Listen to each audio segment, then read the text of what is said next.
35তম জাতীয় সুরক্ষা মাস উপলক্ষে মঙ্গলবার রাজধানী আগরতলার আস্তাবল ময়দানে এক সচেতনতামূলক অনুষ্ঠানের আয়োজন করা হয়।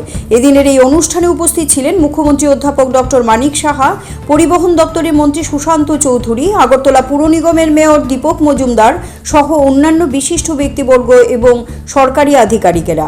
সেই সঙ্গে বিভিন্ন স্কুল কলেজের ছাত্রছাত্রীরাও উপস্থিত ছিল।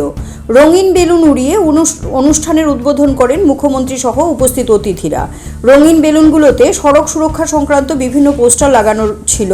পাশাপাশি এদিন উপস্থিত অতিথিরা সবুজ পতাকা মেরে সড়ক সুরক্ষা আনুষ্ঠানিক সূচনা করেন। এই গাড়িগুলো বিভিন্ন জায়গায় ঘুরে ঘুরে মানুষদের মধ্যে সড়ক সুরক্ষা সংক্রান্ত বার্তা পৌঁছে দেবে। পরিবহন দপ্তর এবং ট্রাফিক পুলিশের যৌথ উদ্যোগে প্রতি বছরের মতো এবছরও এই কর্মসূচির আয়োজন করা হয়। আমরা আধুনিক যে প্রযুক্তি তার ব্যবহারের উপর গুরুত্ব দিচ্ছি। ডিজিপি সাহেবের সাথে আমার প্রায়ই আলোচনা হয় যে কিভাবে আমরা যারা স্পিডে গাড়ি চালাচ্ছে তাদেরকে কিভাবে আমরা চিহ্নিত করব। আমাদের বিভিন্ন ক্যামেরা ফিট করা হয়েছে আধুনিক প্রযুক্তির মাধ্যমে, সেখানেও দেখা যায় যে কোন গাড়ি কত স্পিডে যাচ্ছে তাকে কিন্তু চিহ্নিতকরণ হচ্ছে। এবং আমি যেটা বললাম যে যেখানে সন্দেহ হয় সেখানে ব্রেথ অ্যানালাইজার এবং অন্যান্য যে প্রযুক্তি ব্যবহার করে তাকেও আমরা চিহ্নিত করছি।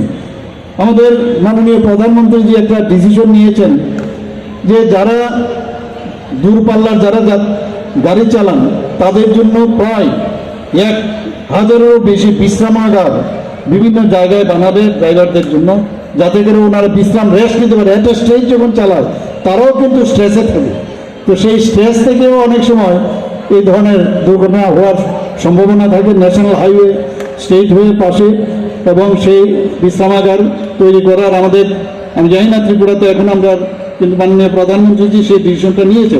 তো আমরাও সেই ধরনের যে রেস্ট হাউস ড্রাইভারদের জন্য আমরা ব্যবস্থা করবো। অবশ্যই যারা মোটর বাইক চালায় পেছনে এবং সামনে যারা বসবে হেলমেট অবশ্যই পরতে হবে। ভালো হেলমেট আমরা যদি পরি অনেক সময় আমাদের প্রাণটা হয়তো বেঁচে যায়। আর অনেক সময় দেখতে পাই যে ফ্যাটাল অ্যাক্সিডেন্টগুলো হয়ে থাকে, যেখানে মৃত্যুর সংখ্যা বৃদ্ধি পায় বা 200 থেকে 250 যে মৃত্যুবরণ করে তার অধিকাংশ মাথায় আঘাতের কারণে ট্রমা সেন্টারে ভর্তি হয়, কোমাতে চলে যায়, রাজ্যের বাইরে রেফার করতে হয়, তারপরে সেই প্রাণগুলো আর ফিরে আসে না। কারণ মাথার আঘাতেই ম্যাক্সিমাম এই যান দুর্ঘটনায় সেখানে মৃত্যুর সংখ্যা বৃদ্ধি পায় বা মৃত্যুর সংখ্যাটা হয়ে থাকে। তাই মাথাকে যদি আমরা প্রোটেক্টেড রাখতে পারি, সেফ রাখতে পারি, তবে আমাদের মৃত্যুর সংখ্যাটা আমরা অনেকটাই কমিয়ে আনতে পারবো।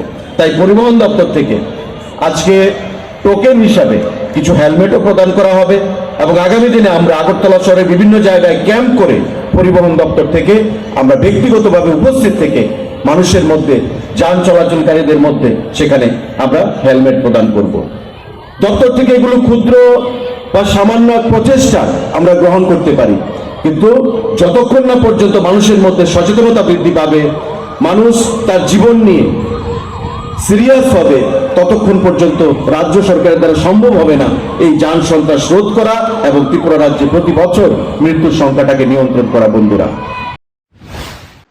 CRI TV, channel for news and entertainment.